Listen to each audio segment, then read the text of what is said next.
नमस्कार. माझं नाव डॉक्टर आश्लेषा गोखले. काय सर्वजण ताक पिता का नाही? जेवणानंतर ताक प्यावे. सर्वजणांनी ताक प्यायलाच पाहिजे, याच्या मागचं एक कारण आहे. सांगू शकाल का तुम्ही? ताकाने अन्नपचन खूप चांगलं होतं. जेवणानंतर प्यावे असं शास्त्रात सांगितलंय. त्याच्या मागची काही कारणं आहेत. सर्वप्रथम ताक आधी कसं बनवतात हे शिकून घ्यावे. त्याच्या मागचं कारण असं की ताक फक्त दही घुसळून ताक करणं म्हणजे लस्सी होऊन जाते.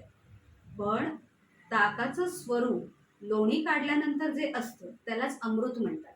म्हणजे सर्वप्रथम आधी दुधाला विरजण लावून रात्रभर ठेवावे. सकाळी ताक तयार करावे.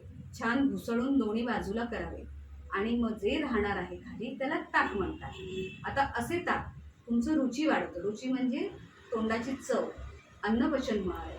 आत्ताच्या मॉडर्न युगात म्हणायला गेलं तर वेट लॉसला पण उपयोगी आहे. पण ताक पाण्याइतकं पातळही असावं, म्हणजे पाण्याचं प्रमाण त्याच्यात जास्त असावं. आता सर्वांनाच रोज लोणी काढून ताक करणं शक्य नसतं. मग अशा वेळेला त्यांनी काय उपाय करावा की 1 पट दही त्याला 4 पट पाणी असं टाकून घुसळून त्याचे ताक करावे. आणि असे ताक तुम्ही रोज जेवणानंतर घेत राहिलात तर तुमचं अन्नपचन उत्तम होईल. अन्नपचनाबरोबर तुमचं अग्निदीपनही होईल. अग्नीचं प्रमाण वाढल्यावरती तुमचं अन्न संपूर्ण पचायला मदत होईल. पण रात्रीच्या वेळेस ताक पिऊ नका. काही वेळेला रात्री ताक प्यायल्यामुळे सर्दी खोकला होऊ शकतो. दुसरी गोष्ट, आंबट ताक प्यायल्यास पित्त रोग पण वाढू शकतो. त्यामुळे पित्तप्रधान व्यक्तीने ताक रात्रीचं पिऊ नये. धन्यवाद.